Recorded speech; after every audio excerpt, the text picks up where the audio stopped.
mayam bahan maktadai kokno kurumzari amadi taram noksari PK channel Pothaminasi KHANGMINASI channel asina Chayol khudingi lepanaidana nomajing nimit khudingi thamjariba Chayolgi Rashifal ngasi supuduna laksari ngasi October gi tang ani Gandhi Jayanti numit sitigi hoduna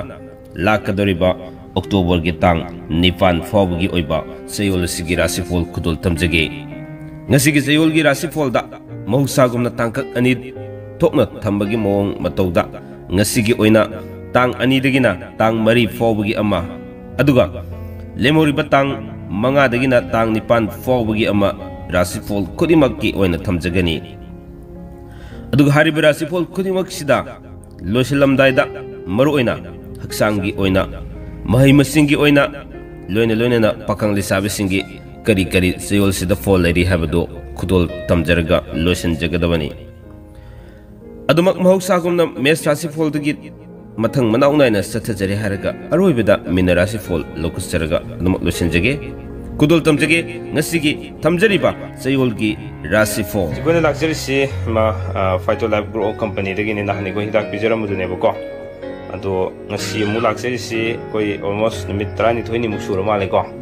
piket amuloi bagi ma ko birakane do ima ko si ima gi si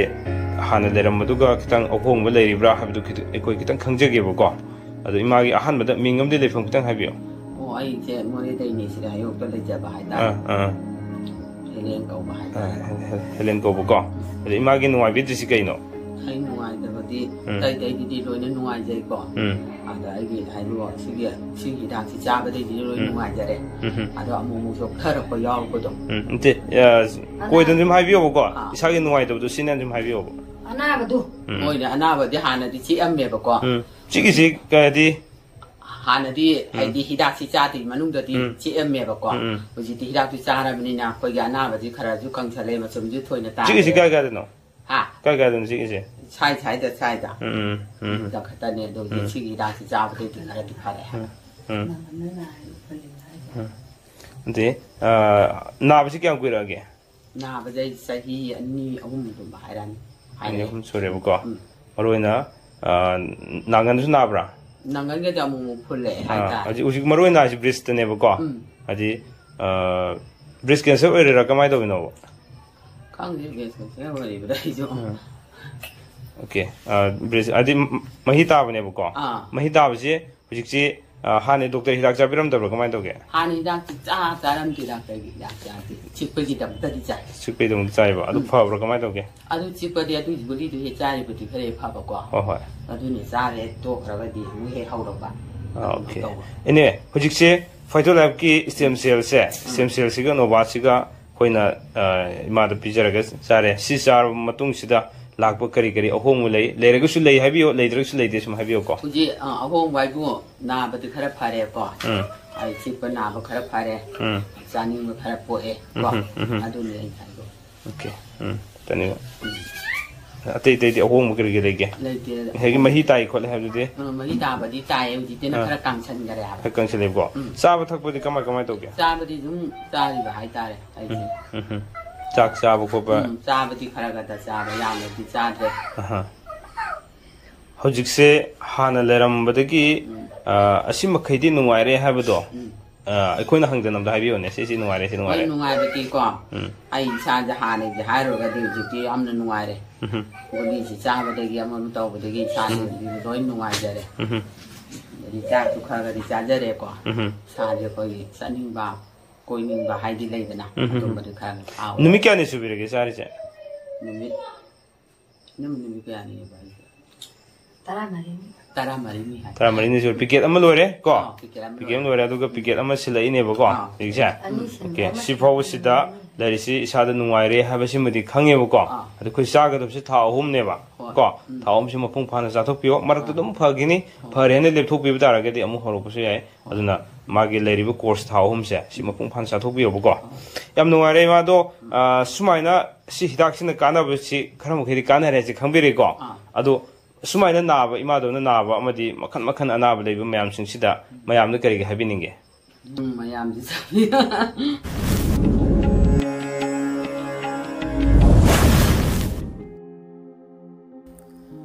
Fore dudi ngasi tamjariba Chayolgi Rashifal asi mayamda khudol tamjarage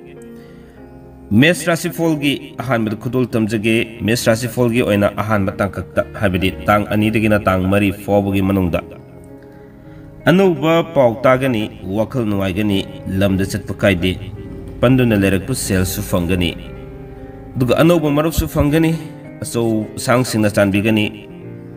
aduga lemhori batang manga dagina tang nipan fawgi manungdana karbar da sel mangani khar section biyo sasan gi marida phawali imung manung sel wagani mathau singani haksangi oina di kaide mahi gi oina di mayai oina satli aduga pakhang le servicing gi oina di paw fawdok nagani ani subada lokosage bres Rashifal gi oina tang ani dagina tang mari fawgi manungda thabak thoromda wakhal khara tang ta da khara leigani sel makhong pangani afabu maruk khara tangani wanomba sakri thangani aduga tang manga dagina tang nipan fawgi manungda lamda khara satkani fam hongani karbar tawba kanagani dev karmagi thabakta mathau di khara singani aduga sangi oina di kaide mahi gi oina di mayai oina phai pakhang le servicing gi oina di haina singnagani ahum subda lokosage mithun Rashifal gi oina tang ani dagina tang mari fawgi manungda pamdaba marup khara thengnagani kanadaba thabakta sel thadaduna leigani lamtu yengbu satkani wakhal matha sagani aduga yeknaba yamgani tang manga dagina tang nipan fawgi manungda wanom mamai pakani fam hongani imung manung wakhal tinabu watkani karbar tawba sawkhatli haksangi oina di kaide mahi gi oina di akaiba leite aduga pakhang le servicing gi oina di muknagani karkat Rashifal gi oina tang ani dagina tang mari fawgi manungda lamda satpa amadi pham hongba sel makhong panba matam oigadori mathau yamna singani aduga kanaba khara watkani imung manung semjin sajali tang manga dagina tang nipan fawgi manungdana lila drama da thawai yawgani laikai gi thabak thoromda matam mangani sayen gi karbar da sel fangani haksangi oina di puk nungai roi mahi gi oina di akaiba leite pakhang le servicing gi oina di muknagani mathang sidi Rashifal ko sage Rashifal gi oina tang ani dagina tang mari fawgi manungda panduna lerambu sel fangani aduga thabak ki nungaiba pawtagani asumba thabak tawgani mayam gi thabakta matam mangani aduga tang manga dagina tang nipan fawgi manungda lamda chatpa kaide karbar da sel tongani sana khonabagi thabakta mi chat fangi pungi sei tawba kanagani haksangi oinadi pambom khra nagani mahi gi oinadi fagani pakhang le servicing gi oinadi thungnagani mathangda lokosage kanya Rashifal gi oina tang ani dagina tang mari fawgi manungda anuba nungaiba pawtagani lamda chatpa kaide suba nomba karbar tawba sawkhatli sana khonabagi thabakta mi chat fangi mina sanbigani aduga tang manga dagina tang nipan fawgi manungdana pandunda lerakku sel fangani fam hongani imung manung semgat sagat pangamgani haksangi oinadi khwang nungairoi mahi gi oinadi sakri thangani pakhang le servicing gi oinadi muknagani tula Rashifal gi oina tang ani dagina tang mari fawgi manungda wakhal sagani mathau chingani kanadaba thabakta matam mangani aduga sel makhong pangani fam hongani wanom sakri thangani imung manung wakhal manaba watkani tang manga dagina tang nipan fawgi manungda lamtu koiba yengba tawgani anubu maruk mafang fangani sayen gi karbarda sel mangani haksangi oinadi tusin badagi khujinda naba leigani mahi gi oinadi ningba thungde pakhang le servicing gi oinadi fawdok nagani Vrishik Rashifal gi oina tang ani dagina tang mari fawgi manungda mathau yamna singani thodok yamgani laikai gi thabak thoromda matam mangani sel tungchen bangamgani aduga fam hongani karbar tawba kanagani ꯑꯗꯨꯒ ꯇꯥꯡ 5ꯗꯒꯤꯅ ꯇꯥꯡ 9 ꯐꯥꯎꯕꯒꯤ ꯃꯅꯨꯡꯗ ꯏꯃꯨꯡ ꯃꯅꯨꯡ ꯁꯦꯝꯖꯤꯟ ꯁꯥꯖꯤꯟꯒꯅꯤ ꯂꯥꯏ ꯇꯤꯟꯒꯤ ꯊꯕꯛꯇ ꯄꯨꯛꯅꯤꯡ ꯆꯪꯒꯅꯤ ꯋꯥꯅꯣꯝꯕꯗꯗꯤ ꯆꯀ꯭ꯔꯤ ꯈꯔ ꯊꯥꯡꯒꯅꯤ ꯑꯗꯨꯒ ꯍꯛꯆꯥꯡꯒꯤ ꯑꯣꯏꯅꯗꯤ ꯀꯣꯛ ꯅꯨꯡꯉꯥꯏꯔꯣꯏ ꯃꯍꯩꯒꯤ ꯑꯣꯏꯅꯗꯤ ꯅꯤꯡꯕ ꯊꯨꯡꯗꯦ ꯄꯥꯈꯪ ꯂꯩꯁꯥꯕꯤꯁꯤꯡꯒꯤ ꯑꯣꯏꯅꯗꯤ ꯍꯥꯏꯅ ꯁꯤꯡꯅꯒꯅꯤ ꯃꯊꯪꯗ ꯂꯧꯈꯠꯆꯒꯦ ꯙꯅꯨ ꯔꯥꯁꯤꯐꯣꯜꯒꯤ ꯑꯣꯏꯅ ꯇꯥꯡ 2ꯗꯒꯤꯅ ꯇꯥꯡ 3 ꯐꯥꯎꯕꯒꯤ ꯃꯅꯨꯡꯗ ꯑꯅꯧꯕ ꯅꯨꯡꯉꯥꯏꯕ ꯄꯥꯎ ꯇꯥꯒꯅꯤ ꯐꯝ ꯍꯣꯡꯒꯅꯤ ꯄꯨꯡ ꯏꯁꯩ ꯇꯧꯕ ꯀꯥꯟꯅꯒꯅꯤ ꯁꯥꯟꯅ ꯈꯣꯠꯅꯕꯒꯤ ꯊꯕꯛꯇ ꯃꯤꯡꯆꯠ ꯐꯪꯒꯅꯤ ꯑꯗꯨꯒ tang 5 tang 9 faubugi manungda karbar da saukhatli anubu marup fangi posei lepseli haksanggi oinadi kaide mahigi oinadi kaide pakhang de servicing oinadi thungnagani mathang lokasage makar rasi folgi oina tang 2 dagina tang 3 faubugi manungda lamda chatpa pangde aduga nungsinaba marup singdagi sel pu balegani wakal wangi bot mangi ningba thungde aduga tang 5 dagina tang 9 faubugi manungda fam hongi karbar sel mangi imung manung wakal tinabu watli haksangi oinadi kok nuwaide mahigi oinadi talli pakang lesabi singi oinadi muknagani mathang logasage kumba rasi folgi oina tang 2 dagina tang 3 faubugi manungda lamda satkani sana khonabagi thabukta mingchat fangani fi tuwa yekpagi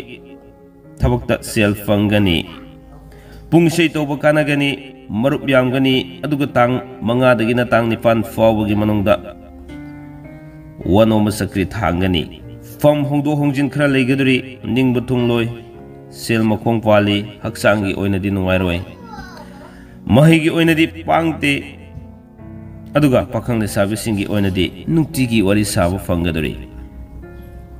asumna arobida kudol tamjage minna rasi folgi oina tang 2 dagina tang 3 faubugi manungda anoba pau tagani wakhal yamgani anoba potsei lepsingani migi upai tawgani leikai gi thabak thoromda matam mangani marup phabu watkani aduga tang 5 dagina tang 9 faubugi manungda fam hongdo hongjin khara lei lamda chatpa kaide mina chanbigani wanoma mai fakani karbar da saukhatli haksangi oinadi khong hamba khara nungaroi mahigi oinadi kaide pakhang lesabi singi oinadi thungnagadari asumna ngasigi thamjariba chayolgi rashifal si matanga swaida tension jenabagi tanjata lojage miyamni loibu fawu tabiba amadi miyeng tabibagi damak naukhai letena thagat saba fondok sari haba wafam thamjaraga adom adongi apama comment sing ibirakpagi damak tasu naukhai letena thagat sari ngasigi damak tadi matanga swaida tension jage amuka sona khurumjari kanglei fakna yai fare